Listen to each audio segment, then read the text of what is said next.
جزا سے دونوں کی یہ حرکت مخفی نہیں رہی تھی اور پھر وہ بنا کسی بحث کے تعصب سے سر ہلاتی عائشہ کو لے کر باہر نکل گئی تھی۔ نکاح کی کارروائی مکمل ہو چکی تھی۔ ننھی جزا کو سارا نے آج موقع کی مناسبت سے چھوٹا سا شرارہ پہنایا تھا، تو محشم نے بھی ماں کی فرمائش پر سفید کڑکڑاتا ہوا شلوار قمیض پہنا تھا۔ سر پر خوبصورت سا میرون کولا اور میرون جیکٹ میں وہ چھوٹا سا دلہا اتنا خوبصورت لگ رہا تھا کہ زارا اور سارا سمیت یوسف اور ولید نے بھی اسے گلے لگا کر ڈھیروں پیار کیا تھا۔ جزا کے دادا جان اور پوتا اور دادی بھی پوتے کی اور اس کی بیوی کی خوشی میں خوش تھے۔ سرفراز صاحب بھی نواسے اور نواسی کی اس خوبصورت جوڑی کو دیکھ کر بے حد خوش تھے، خاص کر اس بات سے کہ ان کی بیٹیوں کے اولادیں اب ہمیشہ ایک دوسرے سے جڑی رہیں گی۔ حالانکہ انہیں جب زارا نے محشم اور جزا کے نکاح کے بارے میں بتایا تھا تو انہوں نے دبے لفظوں میں بیٹی سے کہا تھا کہ محشم اور جزا کی عمروں میں زیادہ فرق ہے، اس لیے جزا کا نکاح محشم کی بجائے اگر محضب سے ہوتا تو زیادہ بہتر لگتا۔ مگر زارا نے ان کا اعتراض یہ کہہ کے ختم کر دیا کہ سارا جو بچپن سے محشم کی دیوانی تھی، اس نے خود شروعات سے ہی محشم کو ہی اپنی بیٹی کے لیے سوچا ہوا تھا، اس لیے زارا نے بھی بہن کی خوشی کو مقدم جانا۔ بیٹی کی بات سن کر سرفراز صاحب خاموش ہو گئے تھے۔ فاتح بھی ماموں ہونے کے ناطے دونوں بھانجے بھانجی کی خوشی میں خوش تھا، مگر نائلہ کو بے جوڑنے کا ایک آنکھ نہیں بھایا تھا۔ بڑے ہونے کے بعد اپنے کسی ایک بیٹے کے لیے وہ جزا کو مانگنے کا ارادہ رکھتی تھی، مگر زارا کے یوں اچانک نکاح کے فیصلے پر اس نے سسر کے سامنے خاصی ناگواری ظاہر کی تھی۔ بہرحال نکاح بخیر و عافیت ہو گیا تھا۔ یوسف بھائی، میں نے اپنی اکلوتی اولاد کا نصیب آج سے آپ کے بیٹے سے جوڑ دیا ہے، میرے فیصلے کا مان رکھیے گا۔ جوانی کے دہلیز میں پہنچنے کے بعد میں آپ کی امانت آپ کو سونپ دوں گا، بس مجھے میری بیٹی کو میرے جتنا پیار دیجیے گا۔ وقت رخصتی یوسف کے گلے لگتے ہوئے ولید نے یوسف سے کہا تھا۔ جواباً یوسف نے اس کا شانہ تھپتھپاتے ہوئے اس بات میں سر ہلا دیا تھا۔ میری کوئی بیٹی نہیں ہے ولید، مگر جزا جب سے پیدا ہوئی ہے میں نے اسے اپنی بیٹی سے کم نہیں جانا ہے، تمہیں اس کی طرف سے پریشان ہونے کی ضرورت نہیں ہے۔ میرے لیے جزا میری بہو نہیں بیٹی تھی، بیٹی ہے اور ہمیشہ بیٹی ہی رہے گی۔ یوسف کی بات سن کر ولید پرسکون ہو گیا تھا۔ اس نے اپنی بیوی کے خواہش کے مطابق ایک ہفتے کے اندر جزا کا نکاح کروایا تھا۔ وہ نہیں جانتا تھا کہ اس نے ٹھیک کیا ہے یا نہیں، مگر وہ اتنا جانتا تھا کہ اس کی بیٹی اس کی زندگی تھی جسے وہ والہانہ چاہتا تھا، اور اگر محشم کے حوالے سے اسے مستقبل میں کسی بھی طرح کی شکایت ہوتی تو وہ جس قدر جلدی میں اس تعلق کو جوڑ بیٹھا تھا، توڑنے میں بھی بالکل دیر نہیں کرے گا۔ محمش اور محسف کی شادی کی ڈیٹ فکس جزا کے پرزور اصرار پر 10 دن بعد رکھی گئی تھی۔ اس نے اس بارے میں پہلے ہی نانا جان اور محشم سے بات کر لی تھی، مگر وہ کسی کو کچھ نہیں بتایا تھا، اور عین وقت پر چاروں دلہا دلہن کو سرپرائز دینا چاہتی تھی۔ اصل میں شادی کی ساری تیاریاں تو کب سے ہو چکی تھی، مگر ہر بار کسی نہ کسی مسئلے کی وجہ سے ڈیٹ آگے بڑھ جاتی تھی۔ مگر اس بار جزا نے خود اپنی شرارتی پری اور شریف سے دیور کو مزید آزمائش میں نہ ڈالتے ہوئے خود ہی بہت قریبی ڈیٹ رکھ کر محمش اور محسف کو خوش کر دیا تھا۔ حالانکہ انشا کے گھر والے اتنی جلدی کے حق میں نہیں تھے، مگر محشم اور سرفراز صاحب نے اتنے خلوص سے ان سے التجا کی تھی کہ زرار صاحب کو مانتے ہی بنی تھی۔ ڈیٹ فکس کے بعد محسف، جو پہلے سے انشا کے پاپا ماما سے اسے باہر لے جانے کی اجازت محشم کے ذریعے لے چکا تھا، ڈیٹ ڈیسائیڈ ہوتے ہی خوشی سے بے قابو ہوتا اپنے طے شدہ پروگرام کے مطابق انشا کو اپنے ساتھ لے کر جانے لگا تھا کہ اچانک پری کی مسلسل گھوریوں سے محشم کو بھی پری کو آئس کریم کھلانے کا جوش چڑھ گیا تھا، اور اس نے جوش جذبات میں محشم کے ساتھ ساتھ ڈائریکٹ ابرار شاہ کو ہی پری کو باہر لے جانے کی اجازت طلب کر لی تھی۔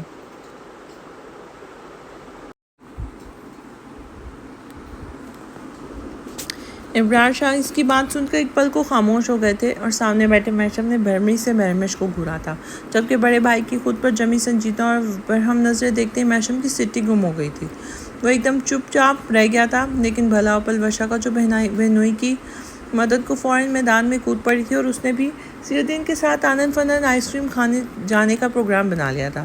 اس کا بیٹا سو چکا تھا، اس لیے اسے ساس کے حوالے سے کر کے اس نے تیاری پکڑ لی تھی، اور پھر تینوں خرگوشوں کو بھی اچانک آئس کریم کھانے کا موڈ بن گیا تھا، اور انہوں نے بھی کباب میں ہڈی بن کر بھائیوں اور دونوں بھاوجوں کے ساتھ جانے کی ضد شروع کر دی تھی، بنا محسف اور محمش کی گھورتی نگاہوں کی پرواہ کیے۔ پھر ابرار شاہ کے ساتھ ضیاء صاحب اور سرفراز صاحب نے بھی ان سب کو اجازت دے دی تھی۔ سرفراز صاحب نے محشم سے بھی کہا تھا کہ وہ جزا کو اپنے ساتھ لے جائیں، مگر محشم نے نانا کی بات سننے سے پہلے ہی انہیں انکار کر دیا تھا، جبکہ کتنے دنوں کے بعد بلکہ مہینوں کے بعد جزا کا بھی دل چاہا تھا کہ وہ بھی سب کی طرح محشم کے ساتھ آؤٹنگ پر جائے، مگر محشم کے صاف انکار پر اس کا موڈ بری طرح خراب ہو گیا تھا۔ اس نے ضیاء الدین کی کسی بات پر مسکراتے ہوئے محشم کو قہر بھری نظروں سے گھور کر دیکھا تھا۔ اتفاق سے مسکراتے ہوئے محشم کی بھی نظر اس وقت جزا پر گئی تھی اور اس کے چہرے پر پھیلی برہمی دیکھ کر وہ ٹھٹک کے رہ گیا تھا۔ محشم کی اپنی طرف متوجہ ہونے پر جزا ایک جھٹکے سے اپنی جگہ سے اٹھ کر پری کے روم کی طرف چلی گئی تھی، جبکہ پیچھے بیٹھا محشم اچانک سے جزا کے بگڑے تیوروں کو دیکھ کر حیران سے سوچنے لگا تھا، اس نے آخر اب ایسا کیا کر دیا ہے جو اس کی نخریلی بیوی کے تباہ ناز پر گراں گزرا تھا۔ جانے سے پہلے پری اور انشا چادر اوڑھنے پری کے روم میں آئی تھی اور دونوں نے جزا کو بھی اپنے ساتھ چلنے کا کہا تھا اور محشم کو بھی راضی کرنے کی ذمہ داری پری نے اپنے سر لے لی تھی، مگر جزا نے اسے صاف منع کر دیا تھا اور محشم سے بھی کوئی بات نہ کرنے کی سختی سے ہدایت دی تھی۔ جواباً پری بھی اسے 1001 باتیں سنا کر پیر چٹکتی ہوئی انشا کو لے کر ساتھ چلی گئی تھی، اور پھر سب کے جانے کے بعد محشم کے گھر جانے کے بلاوے پر ہی جزا سوجے ہوئے منہ کے ساتھ پری کے روم سے باہر آئی تھی۔ باہر لاؤنج میں ہی نانا جان اور محشم اس کے منتظر کھڑے تھے۔ جزا نے چادر درست کرتے ہوئے شبانہ بیگم سے بچوں کے متعلق پوچھا تھا۔ انہوں نے بتایا تھا کہ تینوں بچوں کو بھی سینئر خرگوش اپنے ساتھ لے گئے تھے۔ ان کی بات سن کر جزا نے اس بات میں سر ہلا دیا تھا۔ وہ جانتی تھی کہ اس کے تینوں بچے ماں سے زیادہ چچاؤں سے اٹیچ تھے، اور اب تو تینوں سینئر خرگوشوں کے ساتھ میسف اور مہمش بھی تھے، اس لیے ان تینوں جونیئر خرگوشوں کی عیش تھے۔ پھر محشم سب سے ملنے کے بعد نانا جان اور جزا کو لے کر گھر کے لیے نکل گیا تھا۔ میں پیچھے بیٹھوں گی، محشم اس کے لیے جیسے ہی فرنٹ ڈور کھولا تھا جزا نے تڑک کر کہا تھا، مجھ سے فرنٹ سیٹ پر بیٹھا نہیں چاہتا۔ سرفراز صاحب نے بنا جزا کو مخاطب کیے کہا اور پچھلا دروازہ کھول کر اندر بیٹھ گئے تھے۔ تبھی دل پر جبر کرتے ہوئے جزا فرنٹ سیٹ پر بیٹھ گئی تھی اور محشم جو اس دوران بالکل خاموش کھڑا تھا، جزا کے بیٹھتے ہی گھوم کر دوسری طرف گیا تھا اور ڈرائیونگ سیٹ سنبھال لی تھی، جبکہ جزا کنکھیوں سے پیچھے بیٹھے نانا جان کو دیکھنے لگی تھی۔ اس نے نوٹس کیا تھا کہ گھر سے یہاں تک سرفراز صاحب نے نہ تو جزا کو مخاطب کیا تھا اور نہ ہی ان سے کوئی بات کی تھی، بلکہ اب تو وہ اس سے مخاطب ہوئے بنا اپنی مجبوری بتا کر پیچھے بیٹھ گئے تھے اور چلتی گاڑی سے باہر کے نظارے دیکھنے میں گم ہو گئے تھے۔ نانا جان کے بعد اس کی نظر اپنے پاس بیٹھے محشم پر پڑی تھی۔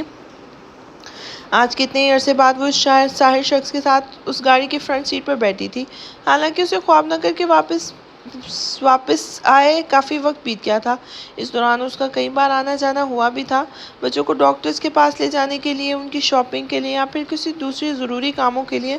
وہ ہر بات محشم کا ساتھ جانے کی بجائے کبھی مہمش یا تینوں خرگوشوں میں سے کسی نہ کسی کی خدمات حاصل کر لیتی تھی۔ سینئر بنس کا کالج ختم ہونے کے بعد یونیورسٹی شروع ہو گئی تھی۔ محشم نے ان تینوں کی فرمائش پر انہیں گاڑی دلوا دی تھی، اور ساتھ ہی میسف اور مہمش نے بھی اپنی بائک ان کے حوالے کر دی تھی، تو وہ کبھی بھی آزادانہ کبھی بائک تو کبھی گاڑی لے کر سیر سپاٹوں پر نکل جاتے تھے، اور ان کے ساتھ سواری ہونے کی وجہ سے جزا کو سب سے زیادہ آسانی یہ ہوتی تھی کہ اس کا محشم کے ساتھ کہیں بھی جانا نہیں ہو سکا تھا۔ آج بھی وہ مہمش کے ساتھ ان کی گاڑی میں ہی آئی تھی، اور ان لوگوں کا آئس کریم کھانے والا پروگرام نہیں بنتا تو اب وہ میسف یا مہمش کے ساتھ ہی جاتی، مگر اب محشم کے ساتھ جانا اس کی مجبوری تھا۔ نانا جان پیچھے بیٹھے بیٹھے شاید غنودگی میں چلے گئے تھے، تبھی جزا کو شرارت سوجی تھی۔ اس نے اپنی سیٹ بیلٹ کو ڈھیلا کیا تھا اور خود گھوم کر محشم کی طرف رخ موڑ کر بیٹھ گئی تھی اور بغور اپنے خوبصورت شہزادے کو دیکھنے لگی تھی۔ کچھ دیر پہلے ضیاء صاحب کے گھر کی طرح محشم کو دیکھ کر ایک بار پھر جزا کی دل کی دھڑکنیں تھمنے لگی تھی۔ وہ واقعی مردانہ وجاہت کا شاہکار تھا۔ گولڈن براؤن بال جو کچھ دیر پہلے اس ایک سائڈ پر جمے ہوئے تھے، اب اس کی کچھ لٹیں پیشانی کے ایک طرف سائڈ جھولنے لگی تھی۔ کھڑی لمبی لاک اور خوبصورت چاکلیٹ براؤن آنکھیں ونڈ اسکرین کے پار دیکھ رہی تھی۔ کھڑی ناک اس وقت گالوں کی ہم رنگ سرخ ہو رہی تھی، اور اس کے خوبصورت کٹاؤ والے گہرے سرخ ہونٹ آپس میں باہم ایک دوسرے میں پیوست تھے۔ سفید مضبوط بھورے بالوں والے ہاتھ سختی سے اسٹیئرنگ پر جمے ہوئے تھے۔ پیچ کلر کا کوٹ اس کے فیس پر پڑ رہا تھا، جس سے اس کا سرخ اور سفید کلین شیو والا چہرہ ہلکا پنکش لگ رہا تھا۔ جزا نے تسلیم کیا تھا کہ محشم جیسا حسین اس نے کبھی نہ کبھی دیکھا تھا اور نہ ہی اب تک وہ دیکھ سکی تھی۔ عورتوں میں اتنی زیادہ خوبصورتی اور حسن کا پائے جانا ایک عام سی بات ہے، مگر مردوں میں اتنا مکمل حسن بہت کمی سے دیکھنے کو ملتا ہے، اور جزا وہ خوش نصیب لڑکی تھی جسے میشم جیسا حسین و مردانہ وجاہت کے شاہکار جیسا خوبصورت مرد کی رفاقت نصیب ہوئی تھی۔ وہ خوبصورت تھا مگر اپنے باپ کی طرح اپنی خوبصورتی سے بے نیاز تھا۔ جزا کو اس کی ماں نے بتایا تھا کہ اسے اپنے بہن نوئی اور زارا کے شوہر یوسف کی یہی بات سب سے زیادہ پسند تھی کہ اسے اپنی خوبصورتی کا بالکل غرور نہیں تھا۔ گاڑی میں اس وقت 3 نفوس موجود تھے۔ نانا جان پیچھے بیٹھے اونگ رہے تھے مگر جزا اور میشم دونوں جاگ رہے تھے اور اتنے خاموش تھے کہ اس گمبھیر خاموشی میں وہ دونوں اپنی سانسوں کے ساتھ دھڑکتے دل کی آواز بھی سن سکتے تھے۔ خاموشی سے بیٹھی جزا کی نظریں مسلسل میشم پر ٹکی ہوئی تھی، مگر اس کی نظروں سے بے نیاز وہ سنجیدگی سے ڈرائیونگ کر رہا تھا۔ اس نے ایک بار بھی نظریں گھما کر جزا کی طرف نہیں دیکھا تھا، اس لیے جزا کو اس کی سنجیدگی اور بے نیازی بری طرح بے چین کرنے لگی تھی۔ وہ جو کچھ دیر پہلے ہی میشم سے بے حد خفا تھی، اب میشم کی خاموشی اسے چبھنے لگی تھی۔ تبھی اس کے دماغ میں جیسے کچھ کلک ہوا تھا۔ اس نے فوراً اپنی گود میں رکھے پرس پر گرفت مضبوط کر کے پرس سے فون نکال کر کھڑکی کی طرف رخ موڑ گئی تھی اور کچھ ٹائپ کرنے لگی تھی۔ یہ بے حد خوبصورت لیٹسٹ آئی فون اسے میسف کے ذریعے میشم نے ہی دلوایا تھا، کیونکہ جزا نے غصے میں میشم کے ہاتھ سے فون نہیں لیا تھا، تو یہ فون بعد میں اسے میسف نے خوب ایموشنل بلیک میلنگ کر کے دیا تھا۔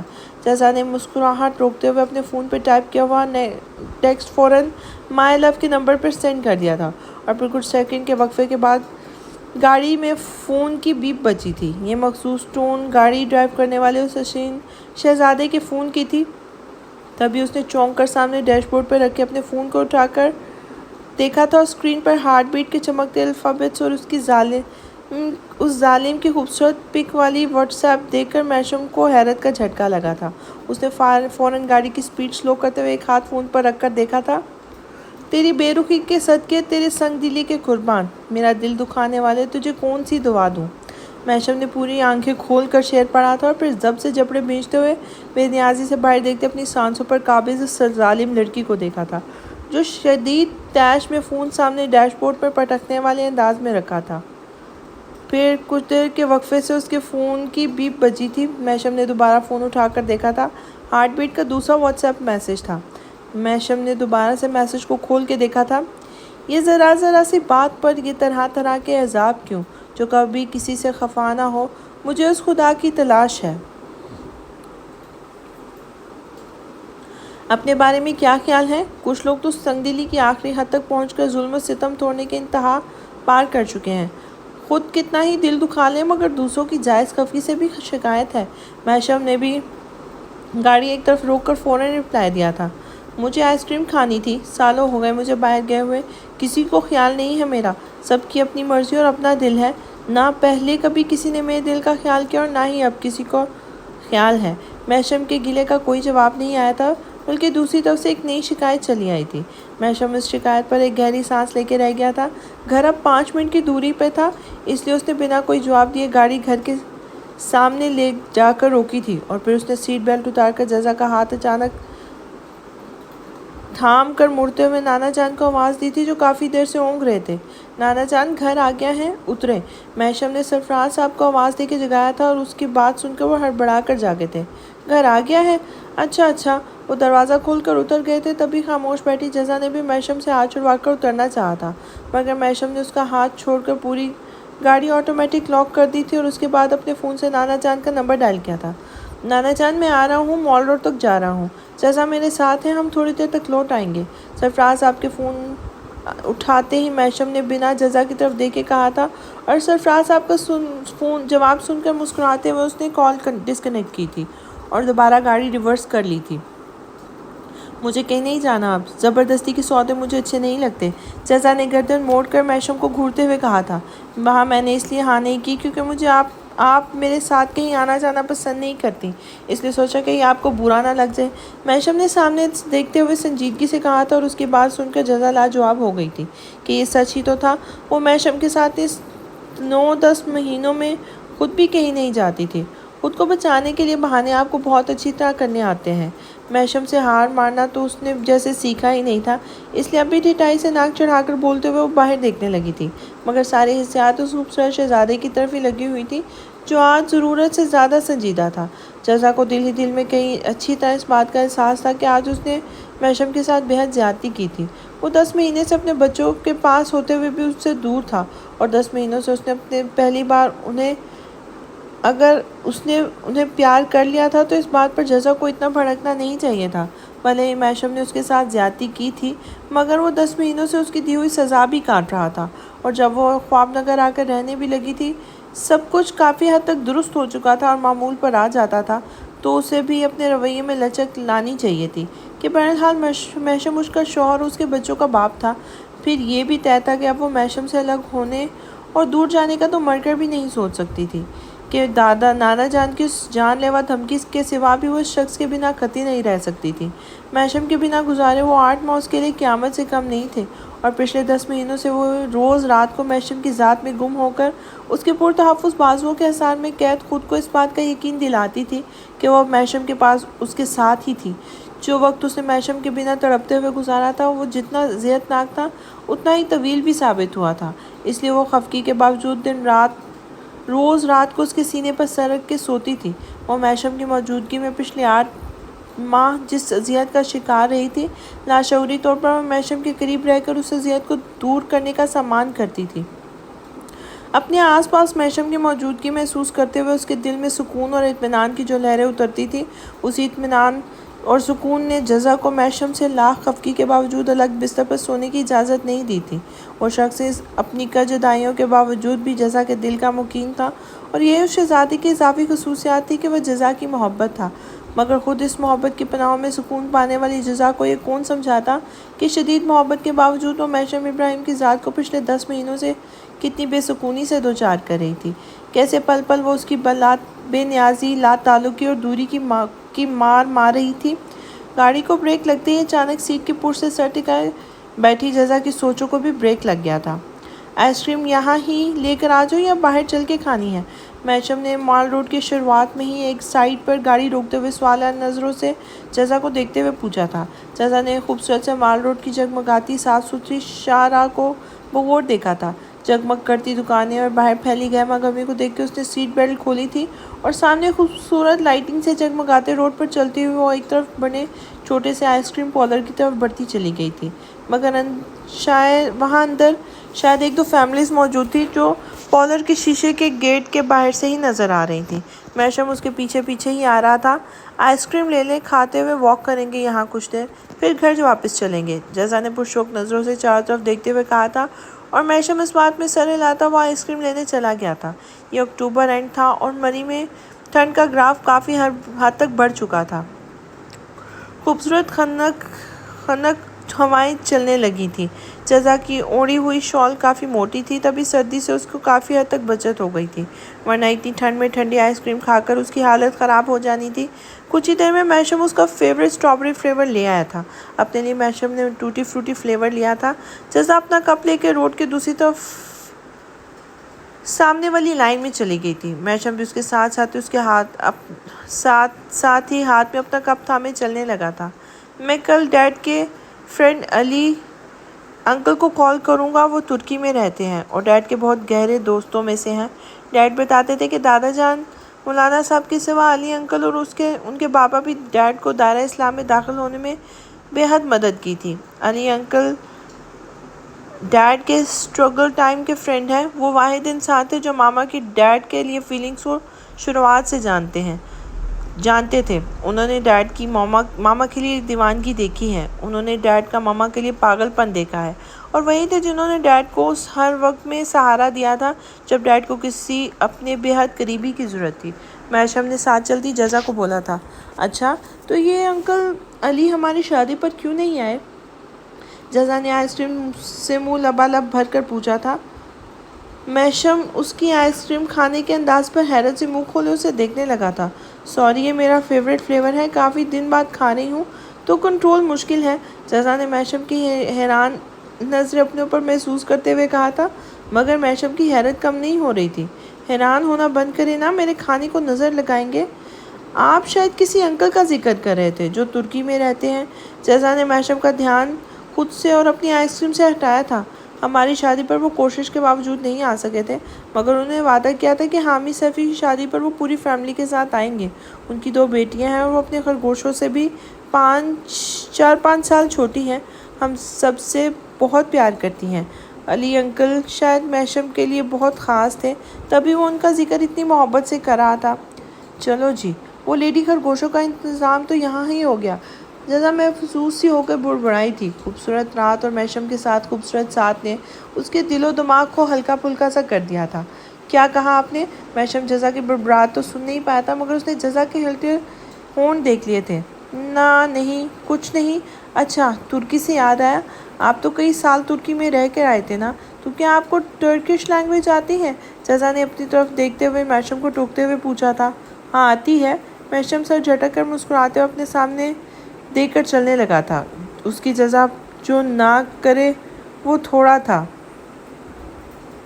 تو مجھے ٹرکش میں کچھ سنائے، جزا نے نئی فرمائش کر دی تھی۔ کیا سناؤں یار، مجھے کسی بھی زبان میں گانے وانے نہیں آتے، میشم نے مبہم سا مسکراتے ہوئے کہا تھا اور ایک چمچ آئس کریم اپنے منہ میں ڈالی تھی۔ ارے گانے وانے نہیں، میرا مطلب ہے کہ ٹرکش بول کر بتائیں، جیسے ہاں ہاں ہم دونوں ساتھ آئس کریم کھاتے ہوئے واک کر رہے ہیں، اس کو ترکش میں کیسے بولیں گے؟ جزا نے میشم سے ایکسائٹڈ ہو کر پوچھا تھا۔ میشم نے مسکراتے ہوئے ہونٹوں کو باہر ملا کر گول گول کر کے جو جملہ بولا تھا وہ جزا کے سر کے اوپر سے چلا گیا تھا۔ وہ حیرت سے آنکھیں کھول کر اپنے ساتھ چلتے میشم کو دیکھنے لگی تھی۔ اتنا مشکل؟ اچھا چھوڑیں اس کو، چھوڑیں، اگلا بتائیں۔ میرا نام جزا ہے، اس کو ٹرکش میں کیسے بولیں گے؟ جزا نے دوبارہ پورا منہ آئس کریم سے بھرتے ہوئے پوچھا تھا۔ یار یہ کیسا بچگانہ جملہ ہے، یہ تو بہت آسان ہے، اس کو ایسے بولیں گے۔ آپ میشم کی جزا ہیں، آپ سے میشم ابراہیم بہت محبت کرتا ہے۔ میشم کے لیے آپ اور ہمارے سب بچے کل کائنات ہیں۔ میں اللہ سے دعا کرتا ہوں وہ جلد از جلد میری باقی مائندہ آزمائش کو ختم کر دے اور جلد وہ گھڑی دکھائے جب میں اپنے بچوں کو اپنے سینے سے لگا کر ان سے بے تحاشا پیار کر سکوں۔ میشم نے ایک بار پھر ترکی زبان میں جزا کا پورا نام دہرایا تھا اور ساتھ ہی اپنی دلی خواہش بھی بیان کی تھی، جسے سن کر جزا کی آنکھیں سچ مچ صدمے سے پھٹنے والی ہو گئی تھی۔ یا اللہ، یا میرے اللہ، اتنے سے جملے کو اتنا بڑا کر کے بولا جائے گا؟ رہنے دیں آپ ٹرکش، اس سے اچھی تو ہماری اردو زبان ہی ہے۔ توبہ توبہ، کیا جٹاتی زبان ہے۔ جزا نے گال پیٹتے ہوئے گردن موڑ کر اپنے ساتھ چلتے ہوئے میشم کو گھورا تھا جو لب بھینچ کر مسکراہٹ چھپانے کی کوشش کر رہا تھا۔ میشم کو مسکراتے دیکھ کر اس نے کہتے ہوئے دوبارہ سے آئس کریم کھانی شروع کر دی تھی، جو اب آدھی سے بھی کم بلکہ تقریباً ختم ہونے والی رہ گئی تھی، جبکہ میشم نے اس کے لیے 4 سکوپ لیے تھے، مگر جزا اس کے آئس کریم کی بھوکی۔ اس نے ڈیٹ کافی نزدیک رکھوائی ہے، وقت کم ہے، ابھی کافی تیاریاں کرنی ہیں۔ میشم نے اس بار موضوع بدل دیا تھا۔ کیوں جہیز جوڑنا ہے آپ نے 2 بہنوں کا، جو وقت کم لگ رہا ہے؟ اس بار جزا نے اپنی بے ساختہ مرتی مسکراہٹ روکتے ہوئے اپنے ساتھ چلتے میشم کو ہلکا سا چھیڑا تھا، جو پورا چمچ آئس کریم منہ میں ڈالی تھی۔ جبکہ میشم نے خفگی سے اسے دیکھا تھا، تبھی جزا نے وضاحتی انداز میں گویا ہوئی تھی۔ میرا کہنے کا مطلب یہ ہے کہ کپڑوں کی شاپنگ ہی نپٹانی ہے، باقی سامان میں پہلے ہی لے چکی تھی، بس دلہنوں کے فنکشن کے ڈریسز، جیولری، جوتے، چوڑیاں وغیرہ لینی ہیں۔ جزا نے میشم کی خفقہ نظروں کو دیکھتے ہوئے کہا تھا۔ ہاں تو یہ کم ہے، اور سب بچوں کی شاپنگ بھی تو کرنی ہے۔ میشم نے جلدی آئس کریم کھاتی جزا کی بے صبری کو دیکھا اور مسکرا دیا تھا۔ 1 دن کا کام ہے، میں 1 یا 2 دن میں پری اور انشا کو اپنے ساتھ لے جاؤں گی اور شاپنگ کا کام ختم کر دوں گی۔ باقی ہوٹلز کی بکنگ، کیٹرنگ کا کام آپ کا ہے، اور ہاں پورے گھر کی زبردست ڈیکوریشن ہونی چاہیے۔ محسف بھائی کے رومز کی بھی سجاوٹ شاندار ہو، جیسے ہماری شادی پر ہوئی تھی۔ میں نہیں چاہتی کہ دونوں شادیوں میں کسی بھی قسم کی کمی رہ جائے۔ پہلے ہی میری وجہ سے شادیاں کافی لیٹ ہو گئی ہیں، اور ہاں آنے کے لیے جو سیٹ میرے پاس ہیں انہیں بھی پالش کروانے ہیں، میں اور پری اور انشا کو دوں گی۔ میرے پاس پہلے سے کافی جیولری موجود ہے، ماما کی بھی ہے، اور شادی پر آپ نے بھی مجھے کافی دی تھی۔ جزا نے اپنی آئس کریم ختم کرتے ہوئے تھوڑا آگے لگے ایک بڑے سے ڈسٹ بن میں کپ پھینک دیا تھا۔ بالکل نہیں،